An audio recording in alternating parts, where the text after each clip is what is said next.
All right. I'm going to text him. Hey, everybody, welcome. And this is day 4 of Shock Week.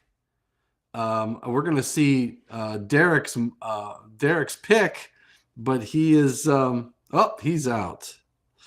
Yeah. So Derek wasn't able to come in, but he's going to try. Here he comes. I'll bet you there he is. About time, Derek. Derek, you were freezing. I thought you were like angry at us or something. He's Yeah, frozen again. He's frozen yeah, again. froze again. So Derek did. Today was Derek Day. Derek Vixtel Day. There you go. I see the frown. I don't hear your audio. Say something, Derek. Hey, He's there. He is. He's I got to talking. turn the mic. Can you hear me? Yep. I can hear you now, buddy. But your camera is frozen. Yeah, I guess it freezes. Your camera stops, freezes, and then comes back. We can hear. I guess we can see you now. Today was Derek Vixtel Day, wasn't it? It was. Yeah. 110.3. This is your safety plan. Your camera's moving, Derek. So you're doing good. I can't hear you guys. Oh, you can't hear us. Oh, well, I can hear you. Yeah. Yeah, your audio is good. I'm not sure how to do the. Let's see. Yeah, he Is there a can't way hear. to turn the volume up? Are you? I can't talk to him. I can't tell if he's on the phone. You can't say anything. You Yeah, can't hear us. We can I'm say gonna all the bad say. things. You But can't hear us. So we can hear you. I'm gonna send him. Oh, we can hear you. uh, Are you? We I'm have to gonna bring. rejoin. I'm gonna bring. No, he doesn't have to rejoin. so Oh, you there's. can hear me just fine. Yes, we can. I can, Can't hear you. Yep. But he can't hear us. And you know what? This is probably internet. Hey there, Robert. Greetings, Uh, greetings, greetings, Thomas, Nihad, greetings, and Derek.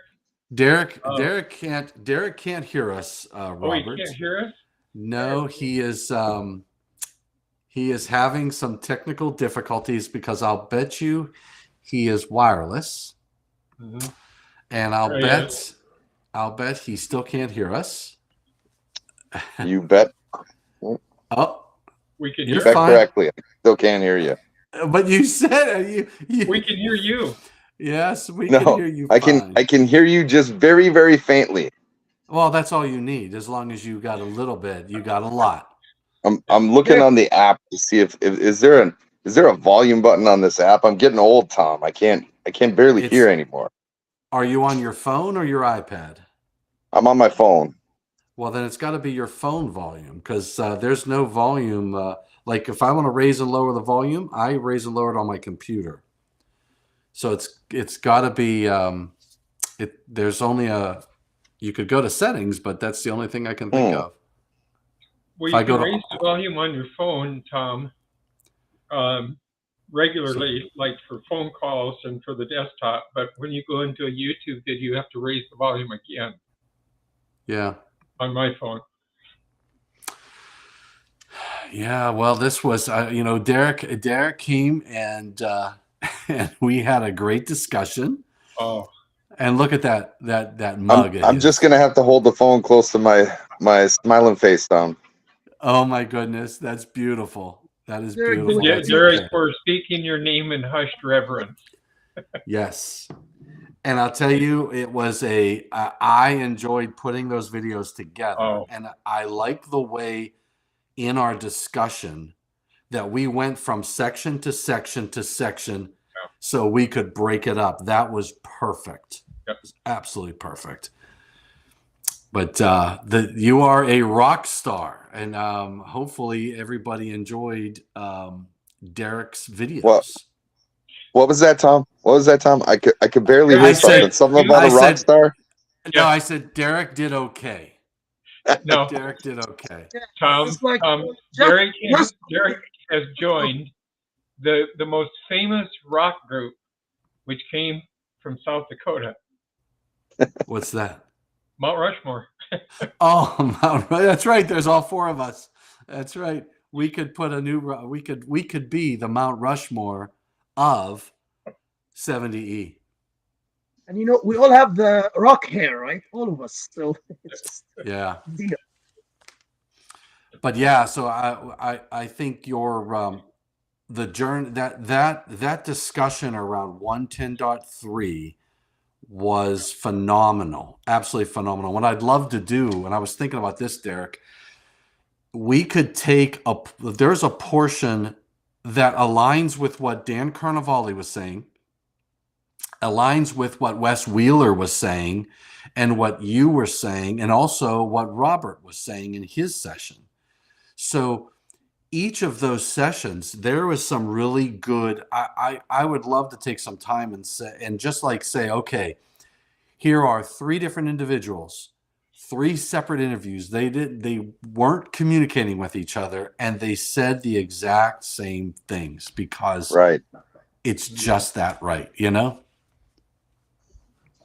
Yeah, Gotta love I'm it. right there with you, Tom. And you know, I'd never met a camera I didn't like. So let's do it. Hey, I'm just going to. Would you excuse me? I'm going to try signing back in on my computer instead of my phone. Okay. You guys seem to be enjoying the luxury of hearing the conversation fully and to the extent that it's meant to be had.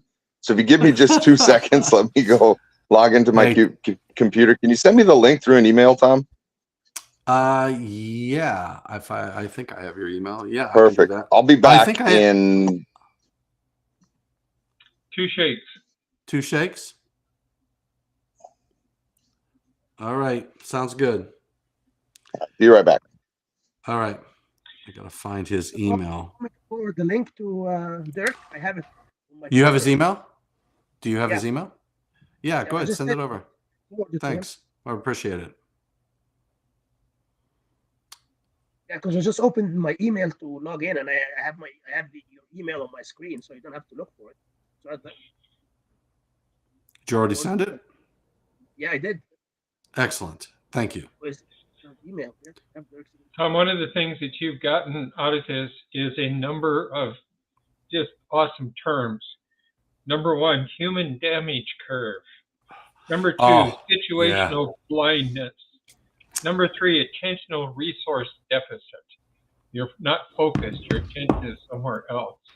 I've been trying to note any of these little words like that you come up with. Yeah, there are. You know what? We can write a book on that. I have to send it over to. I got to send this over to. Where is my David? buddy? Yeah. I can't find his email. Hold on. Nihad, how did your day go today? It was good, Robert. I had some meetings. I was a little busy. I couldn't watch all videos, but I was wondering if you're going to be wearing your gold tie tonight. But I guess didn't. So I don't know if I recognize when you. we're hanging out just in a safe zone having fun, then I tend to I let my hair down a little bit. Yeah. I noticed it's a little messy tonight. So. Yeah. Although I did do orange, and you can see me instead of yellow. I like the orange. It looks good. It looks real good. It's better than the green. The green one was just, I guess, fades into the background. I guess every time you move, it starts fading. Yeah. So I just sent the link over to Engelhart, David Engelhart. So hopefully he'll dial in.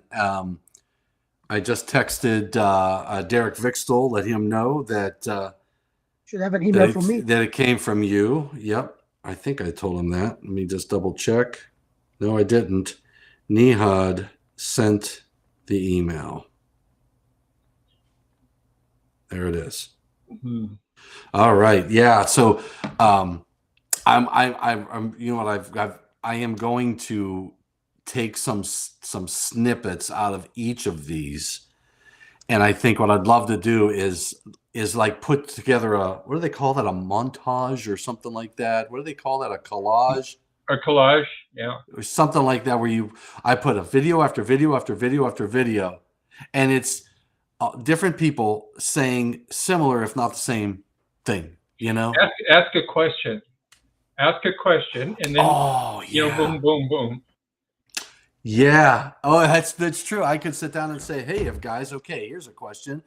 How do you consider blah blah blah blah blah blah blah?" And then all of a sudden it's Boom, boom, boom, boom. boom, boom, Yeah, boom. perfect. Oh yeah. Yeah. I But think you can start your own filmography business soon. I don't know. I don't know if Ethan will be able to afford you anymore. yeah, I don't know. I Nihad, when he's risen to the star, us little guys down at the bottom, hopefully he'll remember throw a quarter in our cup as we're sitting on the corner watching him go by in his entourage. oh my goodness. So Robert, back in the day, I don't know, but Tom would remember this. Him and I had a business idea of just going conferences and just doing, because we did this at Pulp and Paper and PCIC and even HW. We would go live every evening, like after the end of the day, and just talk Yeah. about what happened this day. We did this. This was the presentation, whatever. So we had this idea of just going around hitting conferences doing this. But we only had one simple problem. We're not sure who was going to pay down there or way there. This was the only Yeah. problem. Business We're model was not- perfect.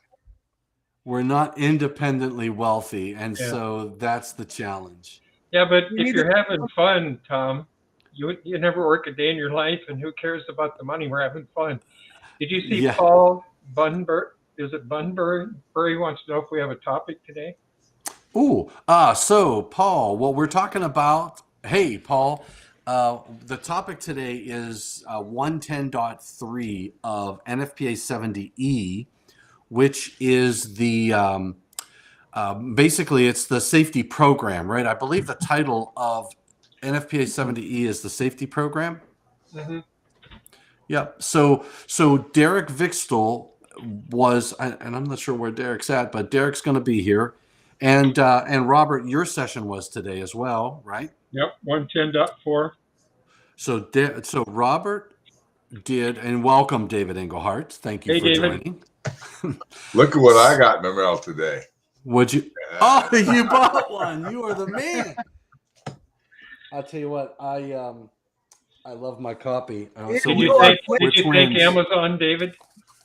Yeah, for that. Yeah. Yep. And I've already sealed it too with Oh. my library stamp. Oh, there you go. You know what? I I gotta don't do know that. if you guys can see that or not. Let me. I gotta get. Yeah, I see it on the top right hand side. Oh, it's right here. Oh, I don't know if you can see that there, or maybe I can open up this. Oh, Oh, I a seal. see He's it. got a seal, right? yeah. Seal. Yeah, Ray Sales Yeah. says it's the library of David A. Engelhart. Yeah. Oh, and okay, Paul. So he goes, becoming what? Oh, He stopped in becoming. the middle of a sentence. There we go. It's becoming unshakable. Huh. Unbreakable. That's what I said yesterday. Becoming unbreakable, unshakable, or impossible. So that was Vince Barlow, and he did a session. I'm trying to think of when his was. Day before yesterday, I think it was, and he did 2 sessions on that. So Paul, it was it lined up with informative Annex Q Yeah. of NFPA 70E, which informative Annex Q is titled Human Performance and Workplace Electrical Safety. And we've got the Derek Vixtel, we got 2 superstars today, Robert Weber and Derek Vixtel. He's in his basement. He went to the basement. Just like you had to do, Tom, the other day. I am in Hiding my in the- basement now. Derek is hiding in the basement. Derek, can you hear us? Derek. He can't hear us, can he?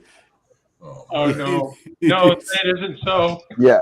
So my basement isn't nearly as cool as Tom's basement, and I know from personal experience because I've been to both of them. But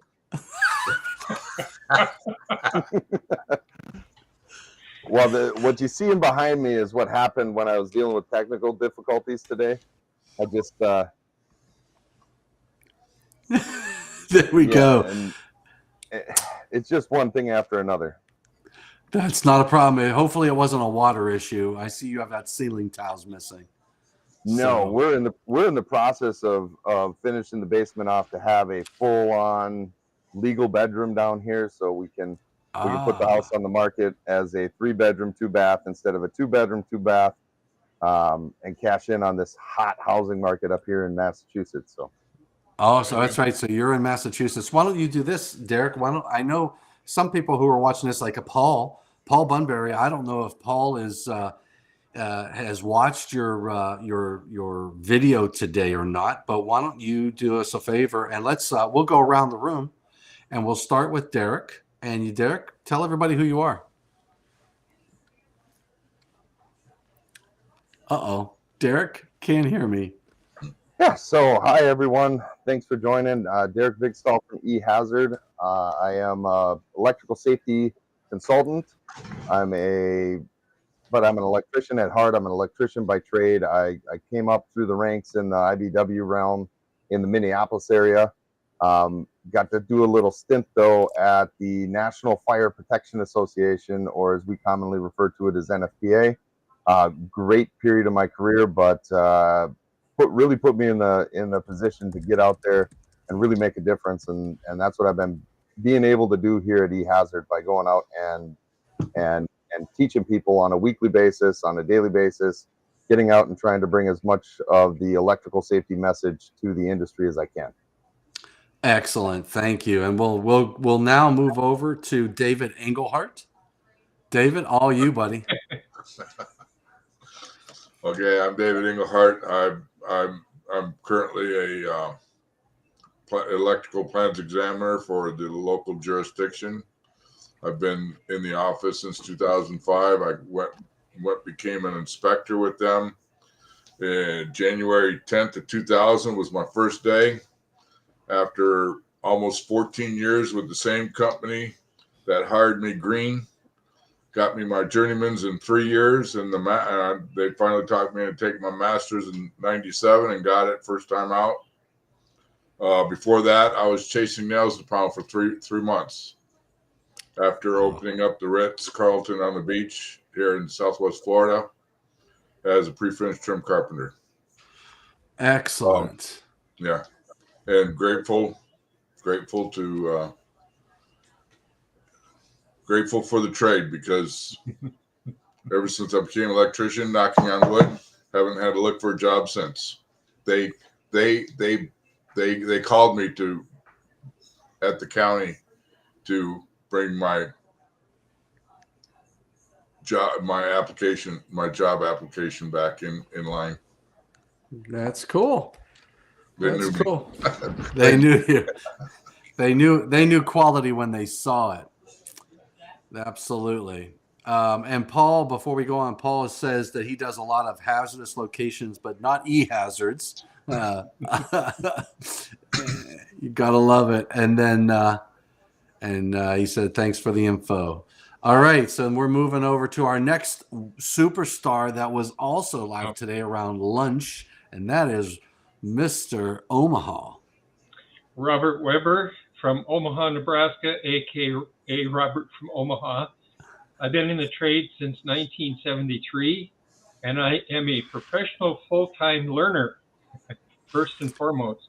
I do instructing, inspecting, and I'm trying to bring 70E to the DC side of solar, because I do a lot of solar inspections and NABCEPT. I've been certified by NABCEPT to be able to do those inspections and consulting, and just having a great time learning and then contributing the things I've learned and picked up through the decades, mostly from people such as Tom, Nihad, and others, Derek and others, and passing it on. So thank you guys. You do a great job, and I appreciate being a part of it. And we're glad you're here. And then we got my buddy Nihad El Sharif. Oh, okay. So I guess pressure is on me now. Okay. Yeah. So yes, my name is Nihad El Sharif. I live in Saskatoon, Saskatchewan, Canada. I was born in Cairo, Egypt. in Saskatoon. I've called Saskatoon home for 18 years now, pretty much home. I'm an electrical engineer, I guess by formal education. I currently a consultant, have my own business kind of thing, and I prior to that I'm a professional electrical engineer. I have a master's in electrical engineering, an MBA, Master's of Business Administration, and I did not write my thesis, my PhD thesis, so I don't have a PhD, but I did all the work coming that up to the PhD. I started working in R&D back in the day from previous employer, and then I moved to, I guess you probably heard me saying this before, the dark side, as per my engineering friends who product management and technical working. I enjoyed being out there presenting, talking to people, and this is how I met Tom and other friends like Derek. Derek and I go long ways and met at different IEEE events and NFT events as well. And yeah, I guess this is what I do. I really enjoy the company here. Being part of this elite group, I feel I'm very humbled because I'm probably the least knowledgeable person in this group, and I'm always learning from these guys. Awesome. Glad to have you here too. And looks like Paul Bunbury is an EE, electrical engineer in California. And he says he has 13-year journeyman electrician, 40-year as an electrical engineer. Wow. So that means Paul, you got your engineering degree first. I can do the math because I did pass my math exam. So, and you must have had, I don't know what came first. Was it 13 years as a journeyman and then 40 years as an electrical engineer, or did you do the electrical engineering first and then get your journeyman? That's rare to have someone who has both of those experiences, because I think it means a lot. I think you're a better engineer when you have carried a belt and can understand the implications of your designs. That's just my opinion. And then he says at 73, still loves his job. Tom, I think in my opinion, an electrician and an engineer combination, when you have both of those experiences, that makes the best engineer out there. Yeah, I think you're right. Amen, brother. Amen. That's right. Oh, wait a second. Do I get to you, Derek? I don't have that privilege, but I agree with you. Just getting knowledge from both parts. Derek, I wasn't pointing fingers, buddy. Derek, you can always tell an engineer. You can't tell him very much, but you can always tell him. Oh, yes, that's not good. I should have worn my I should have worn my T-shirt that said I became an electrician because even engineers need heroes. That's right. That's right. And Derek, Paul I says, think we're going to have to be careful, Derek and David, because we're treading the edge. But we love you guys, just so you know that. So. Yeah, absolutely. Yeah. I feel that we're outnumbered here. We have all those smart electricians, 3-2. So Well, no. So it's not 3-2. We've got Paul Bunbury on our side. So there you go. 3-3. That's right. 3-3. 3-3. Right. Yeah, and I would rather have Paul Bunbury on my side because he's got both the electrician and the electrical engineering behind his belt. Yeah. So. Well, I'll tell you. Before I went to the county, the people I worked for with the electrical contractors said that I should, after I got my master's, they told me to go back to school, become an engineer myself. Oh, there you go. But it took me going to teach the apprenticeship the first year for 4 years to get me back. They let me go because they said I was too serious. But after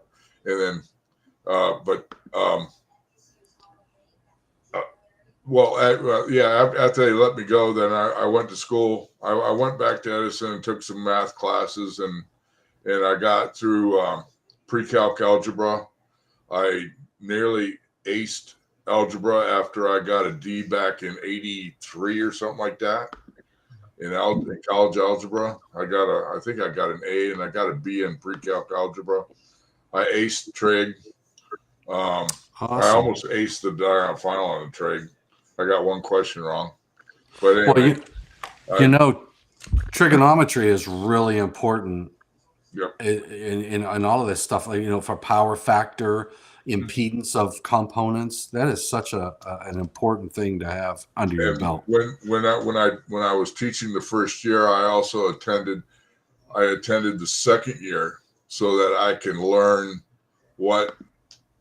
so I could teach the students what to expect in the second year. And I'll tell you, it was the curriculum that I was teaching and was taught me then wasn't nowhere near what it was the late 80s. This was the turn of the century when I was teaching the apprenticeship for 4 years or whatnot. But yeah, so that's pretty good. So we've got I learned in that second year why you have to bond both ends of the metal raceway that's encapsulating the grounding electrode conductor. I learned all about impedance, capacitance, and inductance back then. But after I had already got my master, so. Oh, there you go. There you go. But, so today, I'm still learning.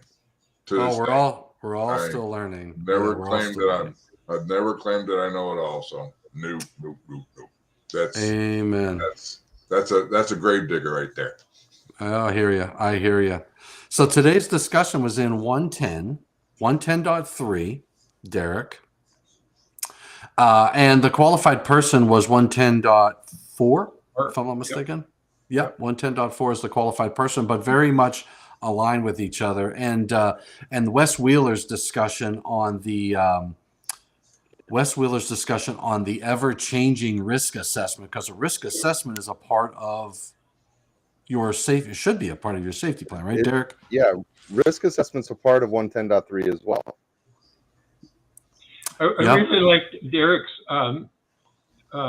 illustrations there, and it reminded me of one that I read that Jim Dollard had on risk assessment. And he goes, we're all making risk assessments. He says, when you're driving down the road in a car and the phone rings, you immediately, within a split second, make a risk assessment, and you choose the wrong way because you answer the phone, right? Right. But all of those things come into play. You've done it many times before. You don't think the likelihood of occurrence, you don't. All of us are guilty of it. But you pointed that out too, that situational blindness, complacency, because we've done things so many times before. But what a great illustration you guys use to get that, so all of us can connect with it. Yeah. Well, I've heard Jim give that speech so many times, and I mean that's really where a lot of this. I mean, if there's somebody to model yourself after when it comes to learning this electrical safety stuff, I really look up to Mr. Dollard because of all the time and effort he's put in on the 70E committee and all of the things he's done for electrical safety. So I don't want to copy his stories, but I learn from them, and I share them because I think that's a great way to help the industry understand things the way he helped me understand things. And so got to give credit where credit's due. So I can't take full credit for that illustration. It kind of is partly borrowed from Mr. Dollard as well. So I love the fact you caught that. Yeah, no, that was in addition to the ones that you were saying. So I didn't know that you knew him. I just thought that was an interesting illustration, and I was bringing it to the table because I appreciated your illustrations in addition to that. So rest assured, I'm going to plagiarize both of you. So absolutely, yeah. I give you full permission, sir. I give you full permission. So it's not plagiarism. Yeah. That's right. That's right. The other aspect too, and Derek, you and I talked about it a little bit because you and I had this conversation recorded that I believe it was after I talked to Wes Wheeler, if I'm not mistaken. Wes brought up the fact that risk assessment can change on a dime while you're working. So you sit down and you say, it could be as simple as somebody brought a different tool onto the job site because like the one incident we talked about it last night. It was instead of using a rope, they decided to use a come along with a chain. And all of a sudden now you've got a completely different risk assessment. And how do you handle that as things change? Normally, we just sort of go with the flow, Right. right? It's like, oh yeah, well, we can handle this, but you should technically step back, and go through that whole risk assessment process. There's a lot there, Sort of like Derek in his basement. We're breaking up. Am I breaking up? No, You you're were. good now. You're good now. I'm literally 5 feet. I'm 5 feet from my Wi-Fi router, You're very and I have clear to be right on now. my hotspot on my phone. You're very clear when you hold the Perfect. microphone there. Yep. Yeah. Perfect. So, it's so what I was saying is there's a lot of employers who really want to just kind of try and hit that easy button, and they think, oh, the risk assessment is getting that sticker on the piece of equipment, and they think once they get that sticker on the piece of equipment, that's it for risk assessment. But really, what we gotta help train industry on is the fact that risk assessment extends right up until the point where you put the probe to the part, or you turn the screwdriver or something like that, because all of the stuff that you deal with in that instance is going to play into estimating your likelihood of something happening, and potentially the severity of an injury as well. If we're looking at, am I on a 10-foot ladder, or am I standing on the ground? There's a different complexity to each of those tasks, even though it might be the same thing. So our risk assessment really is a fluid and ever-changing kind of thing that you have to look at. And if we can get that, we stand a little bit of a chance of getting better at this stuff. Oh, absolutely. Yeah. No, you're right. You're right. One of the things that it, in my research on risk assessment, you need to have the proper meter, for example. And why are the categories of meters? Well, because something that could be happening is transients or overvoltage while you're testing. How many people take that into a risk assessment when they're doing voltage measurement, that could possibly happen? Or a scenario like you were talking about, where the owner of the company comes down and taps you on the shoulder, and you're dressed in a 40-calorie suit. That's tantamount to somebody walking up to the guy in a bomb squad out there and going, "Hey, I think you got to cut the blue wire." Right. What do you say in a situation like that? But it winds up. Maybe guys will agree. It goes a little deeper than culture. It has to be a way of life, doesn't it? Yeah. Yes. Yeah, absolutely. Yeah, you are absolutely right. You're absolutely right. That would be an interesting. I could just see it. I mean, that should be like a Saturday Night Live skit. A guy tapping the bomb disposal guy on the shoulder. I think you ought to cut the blue one. Yeah, I think you should cut the blue one. And then he can't hear him because he's got the headset on. He goes, "What?" That's just wrong, Well, it could be Tim Conway, that old guy, going over there to. Oh, yes. Yeah. Yeah. So anyway, I going through 110.3 from soup to nuts. It was long. You left pretty late, Derek. I don't know how you did in your training class the next day, but it was one of the best ones I've ever had. I mean, honestly, when you go in and you teach a class and you just walk out of there going, man, that was on point. That I was so jazzed up from our time together, Tom, that like I was walking on cloud nine. It really was. I really enjoyed that, and I was trying to say thanks earlier when I was having technical difficulties, greater ones that I'm having right now. But I was trying to say thanks for all the hard work you put into this, because I know it takes a lot of your spare time and takes a lot of your time sitting down there tinkering in your little mad scientist electrical safety layer in the basement there next to all your fun little toys hanging on the walls. But mainly the Gibson in the back. I got my eye on that Gibson in the back. But oh yeah, man, I'm telling you, we could have rocked it out. Yeah. Yep. Yeah. But yeah, this is. I mean, this is what I live for. And when you've dedicated your career and you've dedicated your everything about your life outside of your family towards helping this industry become better at doing what we do. There's no amount of time that I won't put in when I'm on the road trying to do this stuff, because I want to give back as much as I can, because the electrical industry has given me so much in my life. It really would be a disservice if I took all that and didn't give something back. It truly is that the saying that says there's more happiness in giving than receiving. That's what it's all about. Oh, Absolutely. You can give to somebody else and they can benefit from it, even if it causes them to stop and think. Something that was said, even if it just causes them to stop and think in a situation, we've accomplished a goal of keeping them safe, because something triggered that they heard that we were able to pass on. And talking with like-minded individuals is really energizing. So yeah, we got two questions in here. So Not R. Kelly asks a question, and he says it's an honest question. How much relativity is there between electricians and engineers? You know what? I would tend to agree with you. So here's what I think, David. Here's what I think.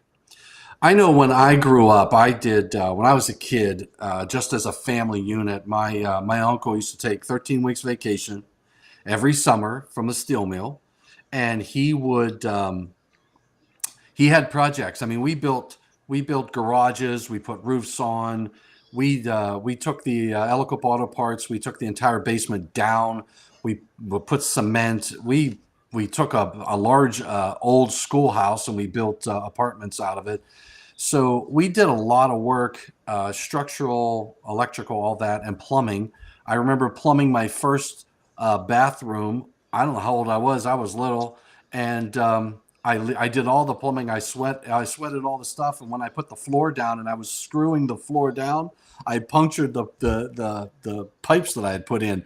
But that experience, that experience helped me, I think, be a better engineer. Now, I'm not an electrician, but I think that the relationship between the electrician and the electrical engineers, or from an engineering perspective and from an electrician's perspective, the electricians bring the practical aspect of a design to the table. If you don't have that experience, then you could design something that cannot be installed correctly. That's the way I look at it. I look at it too, very similar, like almost like, I don't want to say big brother, little brother relationship, because that's not it, but it's more of a, like, I could go out and I could build a building electrically all on my own as a master electrician. Not a problem. I'd be able to go out and do it and do all that stuff and design the system as I went. And likewise, an engineer could design the system and could put all of that work that they do into building the building without me as the electrician, and everything would, a lot of times it comes out just fine. But at the end of the day, I think it's a lot more enjoyable and a lot more fun when we work together and solve the problem, working together. And it's a really almost like a teamwork. And I joke around with my engineer friends. I don't joke around with engineers I'm not friends with. So if you're my friend, we're joking around all the time, and we're just kind of going back and forth. So I joke around with the engineers a lot, but I can tell you my ability to be an electrician has been made exponentially better by the fact that I work so closely with engineers. Yeah. I remember go ahead, Robert. You need them both. The engineers bring the physics. Okay, they bring the physics to it, the electrical theory and so forth, which a lot of electricians, unfortunately, never get to see that side of it, and the practical side, as was mentioned here. So you need them both, and coming from that aspect of it, they should be treated that way amongst each other. I haven't gone to engineering school and don't pretend to, but there's a lot of electrical engineers that probably haven't worked in the field either. They just went to college, right? Oh, so that's it's really absolutely right. Bringing everything to the table and working together. There's a bird has two wings, and without either wing, it can't fly. Correct. Ooh, that's a good one. Analogy. What an analogy that was, no doubt. All right, Robert, I'm Yeah. stealing one from you now. I'm going to use that one. I work with a lot of Down here. engineers. Okay, I'm going to tell you what I've got a Tom line here. Dimitrovic says. That'll be $2. That'll be $2. Yeah, $1.41. All right, There we you got go. another. So Paul had another one. Paul Bunbury had one. Are there any good books on risk assessments? NFP 70E. No. So he does the SKM Power Tools for Windows to do his arc flash studies, but the risk assessment though, so that's your arc flash. That establishes hazard, the magnitude of the hazard, the severity, but risk is likelihood and severity, and there is a reference for that, right? Wasn't it Z10? Derek, there's a separate document that helps us understand likelihood.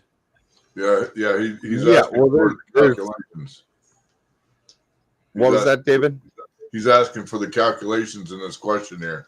He texted afterwards like, a minute later. He asked, I meant calculations for this question here that we got up here. So he's looking for books on risk assessment calculations. Yeah, so there's several out there. I mean, I don't know of any I'm guessing Paul's asking for like kind of more textbook kind of stuff as opposed to IEEE 1584. Obviously, there's the documents in the back in Annex D that are going to help us with the calculation methods to use, but that's not a sit down and explain it kind of book. It's here's what the calculation method is. So if you're looking for some explanatory type material, I would start by maybe trying to get your hands on anything you can find by Ray Jones. He had a ton of information out in the industry back in the early 2000s that went right down this path for you. So that's where I would start with. But I'll look around and I don't know, Tom, if you're going to share our contact information. I am. Yeah. I got one right here. So here we go. Paul Have you heard Burnberry. James R. White? I've got a great reference for you right here. NIST. So NIST has a guide for conducting risk assessments, publication 800-30. And I read through this, and I'll tell you, I don't know, Derek, if you've seen this before, but this is a very good document. I'm going to look and see who, I think there's a list of committee members. Here we go. So these are your acknowledgments. So you've got the Department of Defense, Office of Director of National Intelligence, Committee on National Security. You got NIST itself. There's a joint task force. Johns Hopkins is on there. Booz Allen Hamilton. And I thought there was a committee, but look at this. I'll just look at the table of contents. You have purpose.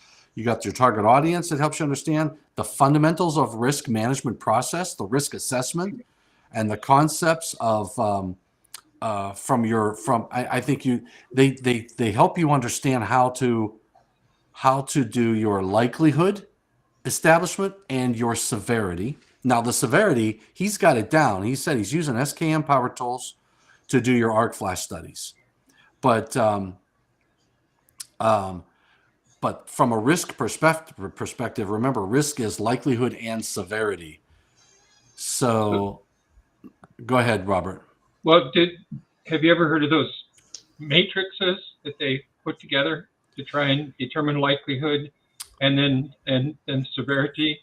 There's some out there that have matrices that will help you. Annex F is another one that's in back of 70E, and those are just for the thermal portion of it. We don't have anything in terms of the blinding light or the pressure waves or any of the the sound and so forth. That's still being studied, right? I mean, most of this is just for the thermal portion of arc flash, or heat and things like that, right? So there's more to it than just 70E, like Derek was bringing out. There's more to it than just, that it's got to be bigger than just a paper document. Yeah. So 1584 IEEE 1584 helps you calculate incident energy, but this NIST document, what I like about it, this is the risk assessment within the risk management process. You have to assess, monitor, respond, and then frame it up. So I like the way this is a really great read, and I believe it's a free download off of the because it's a government type of resource, but a really good reference for what I think you might be looking at. And OSHA, I believe OSHA does some things too, right? If I'm not mistaken, there's some OSHA lockout tagout. All right, Paul. So he was looking for the risk assessment. I'm not sure if there's anything else from OSHA. But we use statistics. So the other part of this are the statistics. So this is just some of the reports of electrical fatalities, because to understand risk, we have to understand what's the likelihood, right? I could sit down and say, Derek's going to come out to the house and he's going to get in a plane. The severity of a plane crash is huge. So you might say, wow, that's a really risky proposition to fly out here. But the likelihood, because of the number of airplane crashes that we have in the United States, if they were huge, he probably has more risk getting into the vehicle, driving to the airport, than he does getting on the plane and getting to Pittsburgh or in West by God, Virginia. So he should come to West Virginia more often, is my opinion on that one. Hey, I agree. By the way, Tom, I still have some coupons to use at that pizza place that you and Bobby Joe told me about. So that's right. You know what, Berg? So here's what we're doing. So Bobby Joe, I once I lose 10 more pounds, I'm going down to Berg's Pizza. Derek, the only thing is that you got to go back to West Virginia for that, don't you? Yes, I do. Yes, I do. Yep. So I think I'm going to have to make a plan of it. We're going to have to do it, man. With that. I'm okay with that. That is a beautiful part of the country. Yeah, it is. It is good. Nihad's coming in for IEEE Pulp and Paper, and we're going down to we're going to drive down to Charleston, West Virginia, for the IEEE Pulp and Paper. But he's flying into Pittsburgh, so Nihad, I don't know what time you get in, but it is a drive, and I think we could go down 79 to get to Charleston, and that happens to go right past Berg's Pizza. You know what I say? This is what I say. Berg's Pizza, it's got to be confetti. Oh, then there's, no, not that one. Just this one. Okay, there's this one, Derek. Okay, celebration time, baby. Oh, look at that. And it's for work. Yeah. These guys will be jealous. It's for work. Does it really count towards the diet if it's for work? You know what? You're right. I think that it's permitted. If it's a work luncheon or a dinner, it doesn't count. Calories don't count. Yeah, someone told me when you have meals while you're traveling for work, they don't count. You can have as many calories as you. It's work, so it doesn't count. I heard it too. All those right, are company calories, not personal those calories. Are company calories. Yeah. It's on their bill, not my bill. Wait a minute, it's my bill because I work for myself. I should NIST 800-30. I'll try to put a link to the NIST 800-30 resource in the chat. Hey, Paul, follow us to the YouTube channel. Thanks for following the YouTube channel. Derek, are you going to be at the NFPA conference in Orlando? I am not going to be able to make it down to the Orlando conference for NFPA, unfortunately. I hate missing NFPA conferences. As I spend so much time there, I feel like that's kind of my kind of party, So, but no, unfortunately I've got a rather large oil refining client this year that wants me to teach at their flagship refinery that specific week. So I'm prior committed to it, but the following years, the NEC, that's going to get voted at the following year. So I think I'll probably have to make that. I think it might be back in Vegas. So it might be a little bit easier to make sure my calendar's open for that one. See, I was gonna say we should put some company colors next in 2 weeks together, but you're ditching me. So it has to be Tom and I. You're not coming. Well, I would just love to put the- become Tom and you, so I could just buzz around and go We'll to have conferences colors all the time. for But everybody. We will eat for you. Yeah. Don't worry. So I just put somebody's the. got to keep the lights on, brother. That's the truth. I just put the link to that NIST document on the screen, so if anybody wants that, they can go out there and just download it. So remember, Tom and Nihad and Paul, if you can read a book, thank a teacher. But if you can read a book at night, thank an electrician. Okay. Oh yeah, right.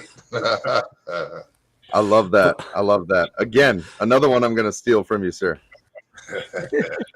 It's all yours. I feel I need to get a piece of paper and a pen to write down all the wise things that you've been sharing with us, because I won't remember them. I guess I can always go back and rewatch, but I was just kind of taking notes. Yeah. So let me ask you a question, Robert. I know you're into these things. What do you call a fly with no wings? You know, I listened to that and I didn't hear the answer completely. What do you I call can a tell fly you. with no? What do you call a fly with no wings? A walk. That's it. That's it. That's it. This You're going is to get wrong. something started here. Do you know how to tell the difference between a girl ant and a boy ant? Yes, I do. Do you guys Gee. know? I forgot. You put them in water. If the ant sinks, it's a girl ant. If it floats, it's a boy ant. Buoyant. That's right. It's buoyant. Derek, That's you're not Derek is turning. He's not going to write that one down. Yeah.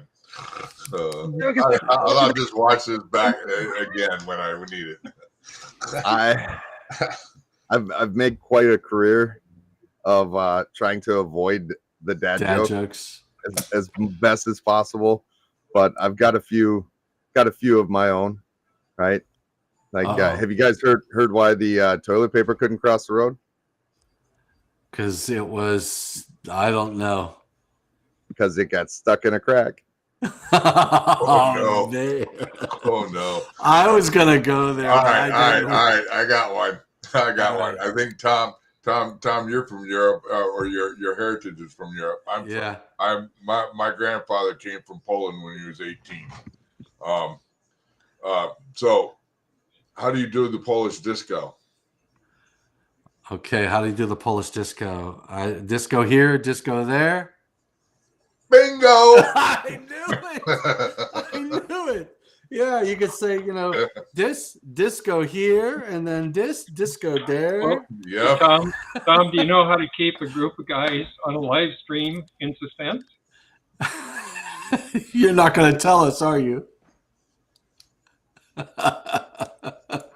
I No, he's knew not. it. That's the key right there. That's the answer right there. But you know what? You're not going to break me because I am unshakable. There you are. All right there. I am unshakable. You know the difference between a gallon of milk and a 6-pack of beer, don't you? Do you? You know? I know when I get done drinking the gallon of milk, I can probably Okay. remember it. So you don't know the difference? I'm not going to send you to the store for beer. Oh man. So Derek, yesterday, Vince Barlow did 2 sessions on becoming an emotional intelligence. Yeah. And I thoroughly enjoyed his discussion. And I knew the moment he and I started talking about what he was doing in coaching people, he coaches leaders. And when he was coaching and he was telling me like some of the scenarios, man, I tell you what, it is so in line with 70E and safe work practices. It was a really good session. I'm hoping to do more with him moving forward. I'm definitely looking into going and checking out that book. Yeah, it's really good. Yeah, where do I get that again? Amazon.com, man. I've been searching in every bookstore ever since I stopped over at your place. I was like, you know what? I'm in between Which one? books. This I need one? to find another one. This one? So, yes. Yeah. I clicked on the link on the let me see. I'll put it in the chat here in a second. I think it's in the ShockWeek thing here. Yeah, I'll throw it up in the chat. Okay. It'll be a long link, but it'll be there. And you know what, Derek, we learned thanks to my buddy Mr. Engelhart that chat doesn't survive. It like goes away once this is done. At least that's the only thing I can think of. Yeah. All right. So you're saying I got to click on it right now? Well, actually, I don't know. Here's a private chat. I'll throw it in the private chat too, which is just to us. I think it's just to us. Oh, I gotta type it down here. Let me. But yeah, so it's like $14 or $15. But I read through it, and now what I told him. So you gotta love this. He charges to coach like leaders and stuff like that, right? So you gotta love the way I operate, man. I told him, I says, you know what I'll do, Vince? We'll do my evaluation and we'll do it live together and show people how to use your process of becoming unshakable. So I'm going to get this thing done for free. I did have to buy the book, okay, but I don't have to hire him as a coach, because I'm gonna milk this one as far as I can until he figures out, like, wait a second, I'm doing all this for you and you're not paying me. All right, Tom. Here's I'm building a 30-story over here in Massachusetts. I need to engineer the electrical system. I think we should videotape the engineering process. Now you come over here, you do all the engineering for free. I'll just videotape it. It'll be great. I think. No. Okay. You're not gonna go for that? I'll go for that. I'll come with you. We'll engineer your basement. I love it. But you know what? I love the unshakable thing. It may not function after we're done, though. Well, we can post it. I think the comments open up afterwards. Yeah, So the comments. I post can in put the it in the comments. Yeah. So Paul had to leave, so he says he had to sign off. So thanks, Paul, for stopping in. Thanks, Paul. And thanks for tuning in, buddy. He was a joy. I really liked Paul. I'm gonna miss Paul. I don't know about you guys. So, all right. So 70E. Now let's talk about the qualified person. I mean, it's hard to become qualified. Is there anything there's nothing? There's no certification out there for 70E, is there? Well, there is a certification, or there's a couple certifications, but the certifications in themselves aren't gonna be what gets you to that qualified person status. See, it's a really kind of slippery slope when we start throwing around the term qualified person, because qualified to do what? Right? And what am I qualified to do? And who am I qualified to do that for? This is kind of it's a concept around an employer saying, we trust this individual to be able to do the things that we're asking them to do in a safe manner. And so what we have to do to become a qualified person is we have to show the employer that they can put that trust in us. So that involves skills demonstration and taking certain trainings and documenting all this educational journey that we have to go through to get to the point where that employer is safe saying, you know what, I'm okay putting my money on the line with this individual doing that kind of work, because I know they're going to make the right decisions. And just as hard as it is to get to that status, because you're spot on with that, it's even easier to lose that status, because you break that trust and you break that bond between you and the employer because you make bad decisions. And that's we always talk about what it takes to become qualified and all this stuff, but very, very few and far between does the discussion involve how easy it is to become unqualified because you make the wrong choices. And Good point. it's just like the risk assessment. It's an ever evolving, ever changing, ever moving kind of target, depending on what you're doing, the equipment you're doing with, and who you're doing it for. So it's Yeah, not yeah. once qualified, always qualified. That's No. not a thing. And my grandfather used to say it takes you 99 years to get a good reputation and 9 minutes to lose it. Oh yeah, that's exactly right. My dad used to say it takes one oh crap, right? Yep. Takes one. You can get a bunch of attaboys, one oh crap. Yep. Ooh, you're Yep. done. But Well, you know, and Derek, just for my curiosity, 110.4 is kind of a nice checklist to go down the list to see if you are on the road to meeting that qualified person. To me, Yeah. 110.4, that whole thing, the whole section, if you go down that, for example, knowing how to identify techniques and installations and meters, and the list goes on and on and on, if you can measure up to that checklist, you're well on your way to getting to be a qualified person, but you got to keep going and keep up on that to maintain being a qualified person. Right. And 110.4, I mean, it covers a lot of the training side of it, right? But Yep. don't forget Yep. the first half of that definition of a qualified person in 70E has demonstrated skills and knowledge. Yep. And we have to ask ourselves, well, and that's where it comes down to. That's why I always ask, well, what do you want to be qualified for? Because a lot of people want to hit that easy button and call themselves a QEW or Right. they're a qualified person for low voltage systems or something along those lines. But do you really know how to do everything there is to do with the low voltage system as a QEW with that easy button? Do you really know how to do every single thing there is? Or are you checking the box on certain pieces of it? And there's still, even in 110.4, there's a lot of vagueness in the language there, in my opinion, anyways, with the special, training on special precautionary techniques. Well, for what?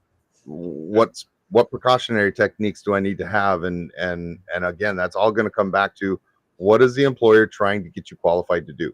Might be something as simple as just operating a switch, or it might be something like troubleshooting complex control systems and getting into racking out and disconnecting and switching medium voltage systems. So it's really going to run the gamut, and it's not there's never an easy button on this stuff.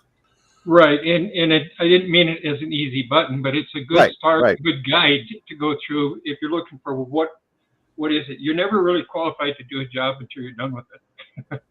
I mean, because every job is different, right? Paul or David. Yep. Yeah, I'm just wondering why there isn't a certification for this to begin with. How can you certify for everything? I mean, and now NFPA's got the C certified electrical safety CESP or something like that. CESCP is for the compliance professional. CESW is for the worker. CEST is a technician. But here's why there can't be a certification for it, because some certifying body is the one saying that you checked all the boxes on that test to get your certification.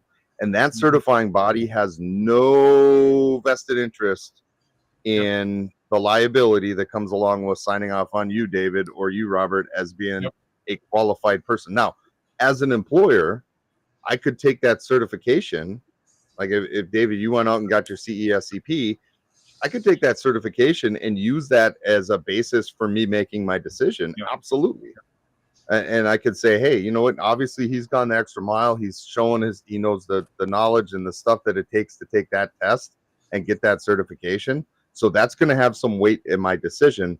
But it's like an electrician's license. I don't go waving around that piece of paper that says I'm licensed to do work in the state of Minnesota, thinking it can let me do whatever I want for whoever I want to do it for. But my employer will use that as a basis to say, okay, he's got at least a certain level of knowledge. I'm going to let him run on his own, run a service truck, work on this equipment, whatever it happens to be. So You so know, that's you know what? it's kind of the same conversation. You know what it's like? Here's my thoughts on. Here's my thought. Just as I'm listening to this discussion, it's like, when we go to school, whether you are electrical engineer, mechanical engineer, if you're an attorney, whatever, right? Maybe a CPA. You go to school and you learn all the fundamentals, and then when you get in the real world, you're practicing, and then you're continuously learning. And Paul said it, David, you said it. We're continuously trying to learn to execute and do whatever it is you're trained to do. So I'm thinking I wonder if a university, or maybe the like IBEW or the independent electrical contractors, if they have, I know they have a curriculum, because I know me and Palmer write the electrical safe work practices curriculum. That type of a training can give you the foundation so that you can recognize, to your point, Derek, that I'm unqualified for something, right? You may look like I may do residential dwelling units on a daily basis and know how to do a receptacle. Receptacles are used in commercial buildings. I know how to do a panel board, which is your residential load center, so to speak. But you put me on a job site in front of a motor control center and tell me I need to install this thing, I'm like totally not qualified for that, because my experience is based upon a residential wiring. So being able to recognize something that then when you're outside of your wheelhouse to say, I'm not qualified to do this, I need more training, that's a good portion of the journey. Right. Well, and you know what they're missing in 110.4? They're What? missing that bullet point. They're missing the bullet point that as a qualified person, you need to be trained on what you're not qualified for. And Yeah. you need to understand Right. that. And that needs to be a part of your education. Yep. It's probably like a series of how to recognize when you're qualified, right? Because you, like you said, you go back to the very first sentence of the definition. You have to be able to recognize that you are outside of your wheelhouse. I don't know how I'd write that language, but I agree with you. Well, I don't know. I think it's kind of in there in the vagueness of what's already there. But they also put in a new bullet point about normal condition being rated for the available fault current, which was included in the manufacturer's instructions. So maybe we could get some clarification here. I don't know. Well, it may be the public inputs. Yeah, the qualification Look forward to is not public input. qualifying somebody to do some work necessarily.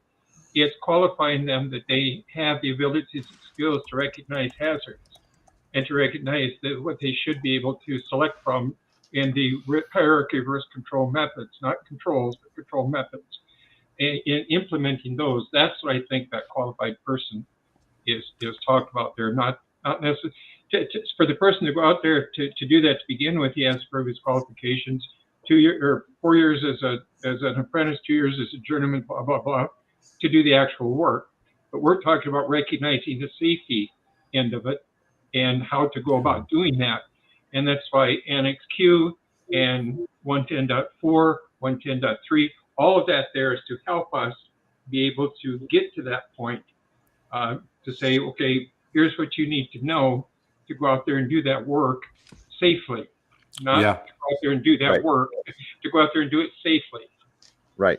And to piggyback on that, Robert, so a lot of people get, I hear this a lot of people get, I don't call them misunderstanding or whatever, around that first sentence about demonstrating skills or knowledge. And they ask the question, does that mean I have to show my boss I know how to work on every piece of equipment I'm going to touch?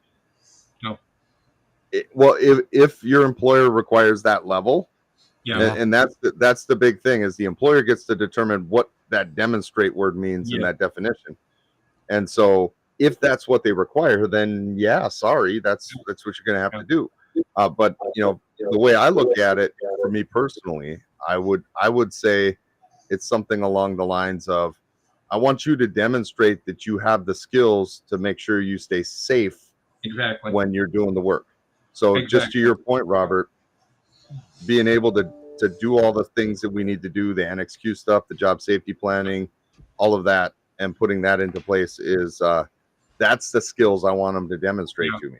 Yep. Yeah. Absolutely. You know, I often say, and I tell a lot of my Salesforce people and our engineering services individuals, every time you interact with a customer, our application engineers, we go out to customer sites and we'll do lunch and learns, right? And you bring a product in and you're talking about the product, the features, the functions, the benefits, and you're going into a description of the even if you're talking about you're looking at the product and you say, okay, here are the inputs on this side. This is a current input. This is a voltage input. It takes 120 volts versus 480 volts, whatever. You are technically doing 70E training because you're raising the awareness of what that product does. If I sit down and teach you and show you a receptacle, and I tell you the white screw is the neutral, the goldish screw is the hot, and this green one's the ground, and I tell you about the yoke and what the voltage rating is, I am technically doing 70E training, whether I know it or not, right? So that when that person sees that product in the field, they can recognize the hazards. That's a part of the process. That's the part of being the qualified person.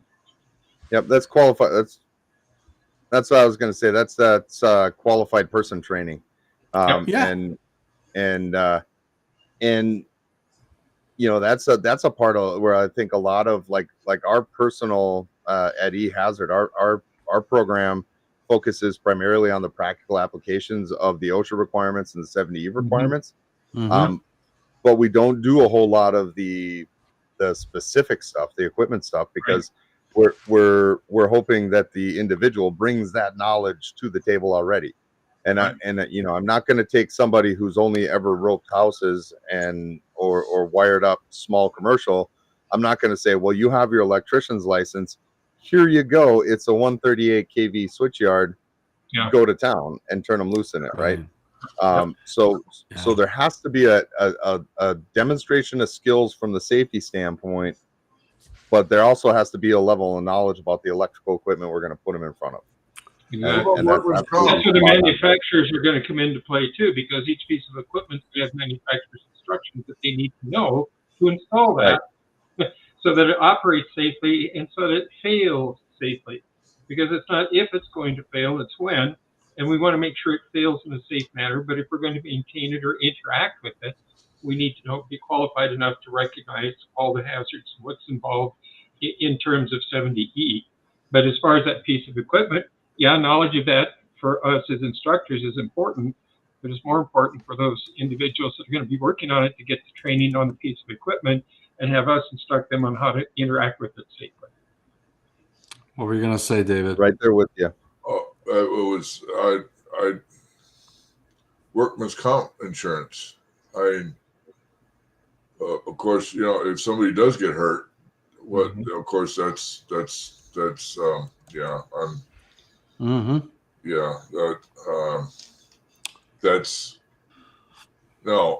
want to try and avoid that. Yeah, I'm just wondering how we can enforce, you know, them to be qualified. I mean, I'm just trying to reach out for straws and how. Well, we're not going to do that, David. What will happen is, others will do that for us, because in a court of law or in an incident investigation, benchmarks are what OSHA looks for. And even though they don't enforce 70E, they will use that as a benchmark because it's a document for the industry, by the industry. If you've got something better and can prove it, use it. But I don't think you're going to find something better.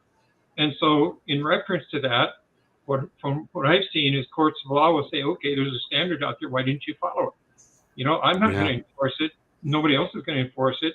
But the courts will enforce it by, you know, from what they do. Did you make every effort to be as safe as you say that you're going to be safe, and look out for others, not just yourself? Does that make sense to everybody? Yeah, unfortunately, when it gets to the court, it's already too late. But that's what we deal with. You can't force people to do stuff. I guess it's going to take a number of OSHA OSHA can enforce the qualified person because they have a definition of qualified person Yep. in OSHA. Yep. So they don't have to rely on 70E for the qualified person thing. And if you aren't providing training, you aren't using qualified people to do the work, even if there isn't an injury, OSHA could enforce that. The problem is right now, try and get an OSHA person to come out for just a weekly neighborhood kind of spot check sort of thing. They're so thin, and the people coming out may not be electrical. It might be somebody who has an electrical knowledge. It might not be somebody who has an electrical knowledge, but they're stretched so thin. Really, OSHA's becoming a reactionary agency at this point. And I'd love to see that change, but given the current climate in this country, I have no idea when that's going to happen, if it's ever going to happen. Well, that's the thing. You were talking about physical damage and monetary damage. And that's why OSHA's fines are so high, is because nobody will listen unless it hits them in the pocketbook, right? Hey, Nihad, you want to say something? No, I was going to make a comment similar to what Derek's saying. It's just part of, because and I think Robert mentioned it, sometimes we have to deal with the court, and it's unfortunate, but, this is kind of what we have to deal with. Like you, Tom, and Derek knows this as well. Oftentimes we try to implement a new change in any standard, NFPA, let's say NEC or 7E or anything. And I hate it when people or committee panel members ask for the show me the bodies kind of question, right? And it's sad. You just have to wait until someone loses his or her life to just say, hey, we need to make this change. And not just that, you still get some people who would fight and push against it, even if there is a documented loss of life. So I don't know how we can deal with this. How can we make people not think of the economical money implications of changes versus loss of life, because you can put a price tag on losing a life. Most of the time, I think you got to lead by example, don't you? And you got to lead by, you can take a horse to water, but you can't make them drink. So out there doing the best we can to make people aware of it, teach, train, instruct, and do what we can, and work together on it as engineers and contractors, instructors, inspectors, whatever. Circle of influence, right? Yeah, on the lines of like the hands-on, we were talking about the qualified person and hands-on from a manufacturer's perspective. One of the things that we have in our Pittsburgh area, and Derek, we would have been able to see this if I could have worked that out, but we have an experience center where we have equipment, and this is just an example of, you take a piece of equipment that you have the plexiglass there on the right, where you can see what's going on behind the scenes, and you can do it mechanically and go through a learning process to teach somebody on a piece of equipment that's safe. And if you have a customer who just purchased this equipment, you get their maintenance people in and you have them looking at it, right, and working with it to understand the physical nature of the equipment itself and go through all the ins and outs, what to look for, help them understand the procedures and whatnot. You may not be able to get that done elsewhere. So you've got to really work with the manufacturer when you're buying equipment to say, okay, what can I do either as a site acceptance before it ships, get your maintenance people on site to take a look at the equipment before it ships and get them familiar with it, maybe even do some training at the factory, and then do some training in the field once it gets there as you're walking through the process of installation and whatnot. So there's so many opportunities in my opinion with, it depends on, I don't think any one manufacturer is different than another, but Larry was up there, but you can walk through the actual installations and just take a look at the equipment and get your hands on stuff that you may not be able to get your hands on elsewhere. So there's a lot of opportunities if you just ask and seek it out. That was Dan, right? Dan Carnevale. Yeah, so not only is he on a session, but he's also an actor too. He's also an actor too. Yeah. He played one on TV. So yeah, can I get his autograph, maybe? Or no? Yeah, absolutely. Well, it's just like this. So this is this is a 1200 amp fusible switch with an arc reduction maintenance switch up here in the top, Uh-huh. right? So, and then you have the big CT that's on the equipment that gives you your ground fault protection and all that jazz. So when you look at all this, you have your device. That's actually just a ground fault relay up at the top, but this is a equipment that you may not see in the field, but if you talk to a manufacturer, talk to whoever your supplier is that you're getting equipment from, and you get that training, and then a guy like Derek shows up and says, all right, you saw all that equipment. What kind of questions do you got? Right? And then now you can relate a little bit of the safe work practices with the hardware. Just another level of fun, right, Derek? Absolutely. Well, and that's the best way to teach people. Mhm. I mean, Hands what on. you just described is really, I mean, I've been doing this teaching thing for a few years now, so I've been kind of a student of learning how to teach people. And one thing that you've heard, I've heard several hundred times in this journey of mine, is that the best we can hope for is about a 20% retention rate from just pure lectures. I think it's probably more realistically around a 5 to 10%. If I just sit you and read if I sit up there and read you a copy of 70E, you might remember what the title of the document was when you walk out the door. Maybe if I'm lucky. But if I take you and I get you immersed in doing what 70E requires you to do, and do that for 8 hours, man, the amount of stuff that's going to stick is exponentially improved, and that's what I've been spending this whole year doing. I built a custom class just up that same alleyway. It's not, you guys have, these are previously qualified individuals. They've been working at the plant for 15, 20, 30 years. They don't need to hear another 70E class. They need to get a class that's on what now we've heard what 70E says, but what the heck does that mean for us, and what do we do about it? And that's you that's actually where do we've a been risk going. assessment. You actually do a risk assessment with them, like you and Tom Yes. are going to do, which I think is awesome, because preaching to somebody is one thing. Getting in there and getting their input and building a risk assessment as a group, whether it's arc flash or voltage or whatever, they're going to walk away with a lot more from that than they would just another 70E class with somebody spewing 70E to them. Well, and even just in the exercise of asking the question, if I give you a table full of things to do that you have to do electrically, common things, what is 70E's stance on? Do I need to shut the power off and create an electrically safe work condition? Or do I have permission to do it energized? And you would be surprised how many 15, 20, 30-year folks really struggle with understanding when 70E wants them to shut the power off. And it's not a super hard equation, right? We've got 2 bullet points. If we're inside the limited approach boundary, or we're doing something that could cause an arc flash, shut it off, lock it out, and verify absence of voltage. Yeah. Unless you to have your point, Tom, you remember you were saying about that room full of engineers that you gave a transformer calculation to, and out of so many, only 4 got the basics. Yeah. Oh yeah. And then it took another time 50%, and it took 8 calculations to finally get the basics down.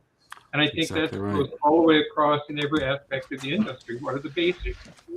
Yeah.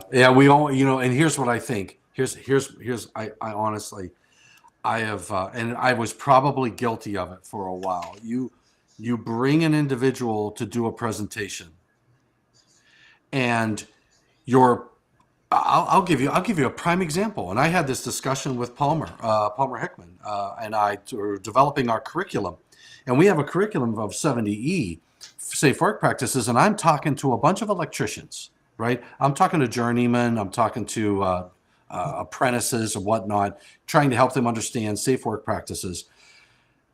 And there's a chapter that we have on calculations of incident energy. And I'm looking at the materials, and as I'm walking through my class, I'm looking at my audience, and I'm like, this is not the right audience for me to be talking about how we do a calculation. I'm talking to people who need to know how to read a label and how to don right PPE. Right. They're never going to do a calculation. But now Palmer made a good point to say, no, Tom, he says, look, he says, we do train the trainer classes. Okay. And his point was, and I get it, that when you're teaching a trainer, you want them to have a little bit more depth of knowledge on each of these topics. Even if they don't quite understand and they'll never do it, they can feel a little bit more comfortable in exploring answers to questions. Even if they say, look, that number, it's a very big equation. It's a very complicated thing. You're not going to do it. You're going to need a qualified person who understands that. And oh, by the way, the reference is IEEE 1584. So don't even go down that road and try to attempt it, right? Mm-hmm. You're not qualified for that. It's going to take, so at least they know, they've seen the math, they've seen it. So you give them a little bit more depth so that they can fill those questions. But sometimes I think we talk over the heads of people. That transformer one, Derek, I was going to go through a training for a 2-hour session on, so my process was calculate the full load amps, select your primary and secondary overcurrent devices, and then pick your primary and secondary conductors and follow through the process of following the code and bouncing around from 450 to 240, et cetera.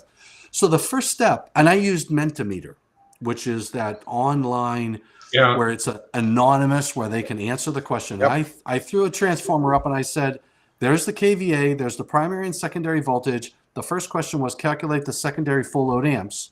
And I had 4 answers. 4 people got it right. So then I said, look, here's the deal. If you don't get it right, I'm going to explain to you, and we're going to do another one. I'm going to explain to you on how to calculate the full load amps, and then we're going to do another quiz question. If I don't get like at least a 90% out of this class, then we're not moving forward.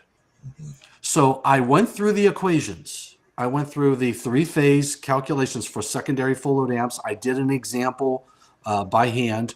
And then I said, all right, now here's the next quiz question, which was a different size transformer, 3-phase, same voltages, but different KVA.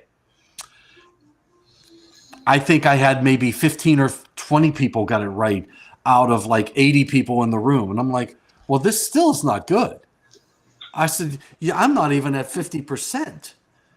So then we did a total of about 9 examples before I got I think I only had like 2 or 3 people that didn't get it right. But then I said, okay, now we can move on. And it was that session that taught me it's not about the number of slides I get through in a presentation. Right. It's about whether or not they are going to retain what I'm talking about. Yeah. We go like this right over top of their heads, and they sit there and they go, yeah. And then they leave. And then did they really learn something? So, right. Well, that's why you get these in the class, they're on their phones and, Yeah. But and that's the other. Guys, I gotta chime in here. I gotta take off for the night. I'm living in a borrowed space right now. I got a 2.5-year-old that's got to get to bed, so I've got to call it quits tonight. But I'll come back tomorrow night and close out the week with you, Tom. Excellent, brother. Same bad time, same bad channel. Absolutely, I'll send you the link. Derek, nice job today. Thank you so much. Yes, yeah. Well, appreciate it, guys. I'm just doing what I've been called to do. That's all. So and good to see you again. Yeah, good to see you too, David. Hey, how's your lovely wife doing? Oh, she's just a darling.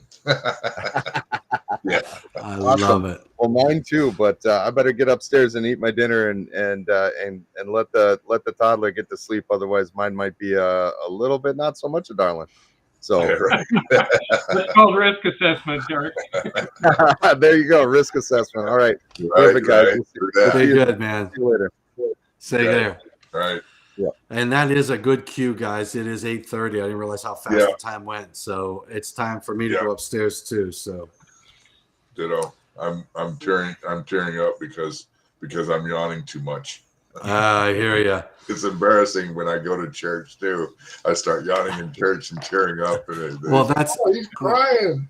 He's Yeah. crying for the homily. That's sweet. That's, you know what? And don't be ashamed of that, because now you have an excuse. But right here, you don't have an excuse. Okay. Yeah. So. Yeah. All right, right, guys. see you guys later. Thanks. Hey, Okay, thank you, Robert. Robert. Nihad. Great job today, Robert. Good Thank night. Thank you, Nihad. Take care. Stay safe, guys. Thank you. All right, brother. All right, Tom. You have a good evening. Still 6:30 here. Yeah, man. It's 12. 8:33. I gotta go upstairs, brother. And it just got dark. Now it's the light. The sun is coming back out. It's now this bright again. I was just using natural light, and it started getting dark. We had didn't rain today, but a little bit overcast. Wow. All right. So, evening, my friend. Have a good enjoy your supper. Yep. Good night. Hopefully, we'll get to see each other in person in a week. Will do, brother. All right. That's good. See you in Thanks, Tom. see you in a week. Yo. Take care. And everybody out there, well, here's a video you can watch.